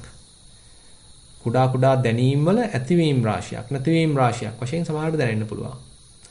ඉතින් මේ දේවල් ඔහොම කරගෙන යනකොට සමහරට මේවාටම හොඳට හිත යෙදිලා අනිත් දේවල් ඔක්කොම අමතක වෙලා මේ ඇතිවීම නැතිවීම ස්වභාවය පමණයි නේද මෙතන තියෙන්නේ කියලා ගැඹුරු නුවණක් අවදි වෙන්න උනත් පුළුවන්. ඉතින් අපි ඒකට අර පරිසරය සකස් කරලා දෙන්න ඕනේ. ඒ සඳහා වමනා කරන්නේ මානසික වාතාවරණය සකස් කරලා දෙන්න ඕනේ. බොහොම විවෘත මනසකින්, ඒකාග්‍ර වෙච්ච හිතකින්, සංසුන් හිතකින්, ඇතුලේ කතාව සමනය වෙච්ච හිතකින්, ඒ වගේම ඕන දෙයක් බාර ගන්න හිතකින්, අපක්ෂපාතී හිතකින් අපි මේ කටයුතු නිරත වෙනවා නම් ඔය ටික සමහර විට යෝගාචරයකට සිද්ධ වෙන්න පුළුවන්. ඉතින් එතකොට අන්න යාට තේරෙනවා මේක දැන් නිසින්ින්දේ වැඩෙනවා, වැඩේ සිද්ධ වෙනවා. මට හොඳ ප්‍රඥාවක් තියෙනවා දැන් මෙතන. හොඳට යෝනිසෝ මනසිකාරයෙන් මේ දිහා එකක් ගානේ බලාගෙන ඉන්නවා. ධම්මවිචය සම්බොජ්ජංගයක් වැඩෙනවා. මේ කටයුත්ත මම දැන් අඛණ්ඩව කරනවා, වීරයෙකුත් වැඩෙනවා. ඉතින් මේක හොඳට සිද්ධ වෙනකොට නිකන් හරි පහසුවක්, සැහැල්ලුවක්, හිතේ ප්‍රීතියක්. ඒතර ප්‍රීතිය, පස්සද්ධිය වගේ ඒ ගුණයනුත් දැන් හිතේ දියුණු වෙනවා. ඊට පස්සේ අපි තුන් මේක දැන් හොඳට තීක්ෂණව යනවා නම් එතන ඒ පහළ වෙන කුඩා එකක් ගානේ සිහිය පිහිටවනවා. එක එකක් ගානේ හිත එතන සමාධිමත් වෙනවා. සමාධි සම්පොඥංගිකුත් වැඩෙනවා. අපි හිතමු දැන් මේ ටික ඔක්කොම සුවසේ සිද්ධ වෙනවා නම් ආයි අලුතෙන් වෙනස් කරන්න දෙයක් නැහැ. කටයුත්ත සාර්ථකව යනවා. ඉතින් අපිට තියෙන මේක තව බහුලීකృత කරන්න තියෙන්නේ. ඒ වෙලාවේදී ආයි මුකුත් අලුතෙන් කරනවා කියලා යමක් කරන්න සුදුසු නැහැ. ඒ වෙනුවට වැඩේට වෙන්න දීලා අපි පොඩ්ඩක් පස්සේ ආසනයට ඇවිල්ලා බලාගෙන ඉන්නතරයි තියෙන්නේ. හිත දැන් වැඩේ පහසුවෙන් කරගෙන යනවා. අපිට තියෙන්නේ අඩියක් පස්සට අරගෙන උපේක්ෂාවෙන් බලාගෙන ඉන්න. එතකොට අන්න උපේක්ෂා සම්බොජ්ජංගිකුත් වැඩෙනවා. ඒ නිසා පින්වත්නි අපි මේ ටික තේරුම් අරගෙන තියනවා නම් මේ මුලදී අරමුණක් සහිතව ඒ අරමුණේ සිහිය පවත්වමින් අපි 100ක් වඩා ගන්නවා. ඊට පස්සේ ඒ සිහියම පාදක කරගෙන තව ටිකක් ඒ ගැන විමසලා බලනවා. තව මොනවාද මෙතන තියෙන්නේ කියලා ටිකක් තීක්ෂණව බලන්න උත්සාහන්ත වෙනවා. එය තුලින් තව අපේ සම්පජඤ්ඤයක් වැඩෙනවා. ඒ තුලින් ධම්මවිචේ සම්බොජ්ජංගයක් වැඩෙනවා. මේ කටයුත්ත කරන්න වීරිය පවත්වනවා. නැවත නැවත හිත වැටුණත් ආයෙත් ඔසවලා තියෙනවා. අධෛර්ය නොවි මේ කටයුත්ත කරගෙන යනවා. කල් ගත උනායි කියලා අත්හැරලා දාන්න නැතුව කටයුත්ත කරගෙන යනවා. ඊට පස්සේ අන්න වැඩි සාර්ථක වෙනකොට හිතේ එක්තරා අන්දමක නිරාමිෂ ප්‍රීතියක් පහළ වෙනවා. කය සැහැල්ලු වෙනවා, හිත සැහැල්ලු වෙනවා. දැන් හිතට එහෙ මෙහෙ දුවන්න උවමනාවක් නැහැ. හිත බොහොම සමාධිමත් වෙලා තියෙනවා. ඉතින් සියල්ල නිසින්ින්දේ සිද්ධ වෙනවා නම් අපි ඒ ගැන උපේක්ෂාවෙන් ඉන්නවා. අමුතුවෙන් මුකුත් වෙනස් කරන්න යන්නේ නැතුව වෙන දෙයකට වෙන්න ඉඩ හැරලා බලාගෙන ඉන්නවා. උපේක්ෂාවක් වඩනවා. ඉතින් මේ විදිහට මේ කටයුතු සිද්ධ වෙනවා නම් අපි ඒ ගැන නුවණක් අපි ගාව තියෙනවා නම් එහෙමනම් භාවනාව කෙරෙන්න ඉඩ දීලා අපිට බලන්න පුළුවන්. මුලදී ඉතින් ඇත්තටම අපි මැදිහත් වීමක් තියෙනවා. අපි කරන දෙයක් තියෙනවා. නමුත් ඒ එහාට යන්න දැන් ඔය උපේක්ෂාව වගේ මට්ටමකට එන්න දැන් ඉතින් කටයුතු ටික බොහොම සමබර වෙලා සාර්ථක වෙලා භාවනාව විසින්ම දැන් පණ ගැන්විලා ඇවිල්ලා තියෙනවා. ඉතින් අපිට අලුතෙන් කරන්න කියලා දෙයක් නැහැ. අපිට තියෙන්නේ යාට වැඩේ කරගන්න දීලා අපි පැත්තකට වෙලා බලන් ඉන්නයි තියෙන්නේ. උපේක්ෂාවකින් ඉන්නයි තියෙන්නේ. ඉතින් ওই විදිහට මේ බොජ්ජංග ධර්ම පැත්තෙන් කතා කළත් මේ ටික වැඩෙන හැටි අපිට තේරුම් ගන්න පුළුවන්. ඒ නිසා පින්වත්නි අපි මේ ධහම හොඳට ශ්‍රවණය කර තිබීම එක අතකින් මේවැයේ තියෙන වටිනාකම තේරුම් ගන්න ප්‍රයෝජනවත් වෙනවා. එහෙම නැත්නම් අපි මේවා ගැන සැක හිතනවා. මේක කළා ඇති වැඩක් තියනවාද? මේ හුස්ම දිහා බලලා ඇති වැඩේ මොකද්ද? කියලා ඉතින් අපි මේවා නිකන් පහත හෙලනවා. මොකද අපි දන්නේ නැහැ. අපි අහලා නැහැ. බුදුබණක් අපිට ඇහිලා නැහැ. එහෙමනම් ඉතින් අපි මේ වැඩේ වරද්ද ගන්නවා. හැබැයි අපිට මේ බුදුබණ ඇහිලා බුදුරජාණන් වහන්සේ මේක මේ විදිහට දේශනා කළා තියෙනව නේද කියලා තේරුම් අරගෙන ධර්ම ගෞරවයෙන් යුක්තව කටයුතු කරනවා නම් ඉතින් බුදුරජාණන් වහන්සේ කියනවා එයාට තමයි සෝතා කියලා කියන්නේ. ඇහුම්කන් දෙන කෙනා. හොඳට අහන්න පුළුවන් කෙනා. අහන්න දක්ෂ කෙනා කියලා කියන්න පුළුවන්. ඉතින් ඒකම ඇත්තටම වර්තමානයේ වෙනකොට සතිය ගැන කතා කරද්දී අපි විශේෂයෙන්ම mindful listening කියලා. ඉතින් ඔක වෙන පැත්තකින් කතා කරනවා. ඒ කියන්නේ අපිට පුළුවන් දෙයක් සිද්ධ වෙනකොට ඒ ගැන හොඳට අහගෙන ඉන්න. කන් යොමාගෙන ඉන්න. අපි එකපාරටම අපේ හිතේ සිතුවිලි අවදි කරන්න ගිහිල්ලා ඒකට මැදිහත් වෙන්න ගිහිල්ලා ප්‍රතික්‍රියා දක්වන්න ගිහිල්ලා පටලවා ගන්න නැතුව අපිට පුළුවන් පොඩ්ඩක් අහගෙන ඉන්න. සංසුන් අහගෙන ඉන්න. අපි හිතමු තවත් පැත්තකින් කතා කරනවා නම් අපි හිතමු කවුරු හරි කෙනෙක් කියලා එයාගේ ප්‍රශ්නයක් කියනවා අපිට. ඉතින් එකපාරටම අපි විසඳුම් දෙන්න යන්නේ නැතිව එකපාරටම අපි ප්‍රතික්‍රියා දක්වන්න නැතිව අපිට පුළුවන් නම් පොඩ්ඩක් අහගෙන ඉන්න. සමහර විට මේ අහගෙන සිටීම තුලින්නුත් ප්‍රශ්න විසඳලා යනවා. මොකද ඒ තැනත් ආපු කෙනාගේ හිතේ තිබිච්ච බර ඒක තව විස්තර කරලා කීම තුලින් නොවලහා කීම තුලින් විසඳලා යනවා. ඒ බර සැහැල්ලු වෙනවා. ඒ නිසා අපි උපදේශනයේ වගේ කටයුතු වලදී පුළුවන් තරම් මේ ප්‍රශ්නය කියන්න ආපු කෙනාට අපි අවස්ථාව දෙන එක අවශ්‍යයි. ඒ සඳහා යාට අපේ දොර විවෘත කරන එක අවශ්‍යයි. අපි පෙන්වන්න ඕනේ අපි මේ හොඳට අහගෙන ඉන්නේ. මම වෙන දේවල් කල්පනා කරන්නේ නැහැ. මම මේ කියන වචනයක් ගන්න හොඳට අහගෙන ඉන්නේ. බොහොම සානුකම්පිකව මම අහගෙන ඉන්නේ. කියන මේ හැඟීම එතකොට අනිත් කෙනාට එනවා. එතකොට එයා තව විවෘත වෙනවා. එතකොට එයාගේ ඇතුලේ හිර වෙලා තිබිච්ච දේවල්, සංගවගෙන හිටිය දේවල්, ඒ ඔක්කොම එළියට ඇවිල්ලා එයා සුවපත් වෙනවා. ඒ නිසා අපිට මේ අහන කුසලතාවයේ තියෙනවා නම් දක්ෂව අහන්නෙක් වෙන්න අපිට පුළුවන් නම් ඒකත් ඉතින් ලොකු දක්ෂකමක් කියලා කියන්න පුළුවන්. සුවසේ අහනවා සිහියෙන් අහනවා. ඇතුලේ කතාව සමනය කරගෙන අහනවා. හිත ඇතුලේ අලුතෙන් කතා ගෙතෙන්න නොදී අහනවා. ඒ වගේම අපක්ෂපාතීව අහනවා. එහෙමනම් අහලා ඉවරනාට පස්සේ අපිට සමහර විට අනිත් කෙනෙකුට වඩා යමක් වැටහෙනවා. මෙන්න මේකයි දැන් ඉතින් ගන්න තියෙන පියවර. මෙන්න මේක තමයි ගන්න තියෙන තීරණය. මෙන්න මේ පැති හෙලි වුණා. මෙයාට දෙන්න තියෙන හොඳම විසඳුම මෙන්න මේකයි. මෙයා ඉන්න ප්‍රශ්නය මෙන්න මේකයි. කියලා අපිට වැටහෙන්න පුළුවන්. මොකද අපි හොඳ අහන්නෙක්. නිවැරදිව අසන කෙනෙක්. සුවසේ අහන්න පුළුවන් ගතියක් අපි ගාව තියෙනවා. ඒ නිසා පින්වත්නි අද අපි ගාව මෙන්න මේ කුසලතාවයේ තියෙනවනම් හුඟක් දුරට ප්‍රශ්නත් निराකරණය වෙනවා. මොකද අපි එක පාට පනින්න යන්නේ නැහැ. එක පාට ප්‍රතික්‍රියා දක්වන්න යන්නේ නැහැ. අපිට පුළුවන් ටිකක් විවේකීව අහන්න. ඒ සඳහා අපි ගාව එක්තරා අන්දමක ඉවසීමක් තියෙනවා. එක්තරා අන්දමක මදහත් බවක් තියෙනවා. තව කෙනෙක් කියන දෙයක් අහගෙන ඉන්න පුළුවන් නිහතමානී මනසක් තියෙනවා. එතෙන්දී එහෙනම් සෑහෙන දුරට ප්‍රශ්න निराකරණය කරගන්න පුළුවන් ස්වභාවයක් තියෙනවා. ඒ නිසා විවිධ පැතිවලින් අපිට මේ බුදුරජාණන් වහන්සේ දේශනා කරන සෝතාච කියන මෙන්න මේ ගුණය විස්තර කරගන්න පුළුවන්.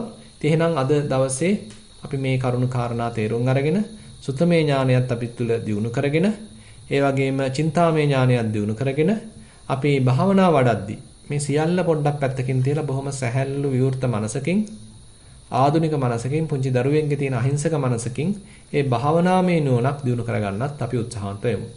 ඒ සඳහා මඟ පෙන්වීමක්, දිරිගැන්වීමක් අද දින ධර්මදේශනාවෙන් සිදු වේවා කියලා ප්‍රාර්ථනා කරමින් අද ධර්මදේශනාව අවසන් කරනවා. සියලු දෙනාටම තෙරුවන් සරණයි.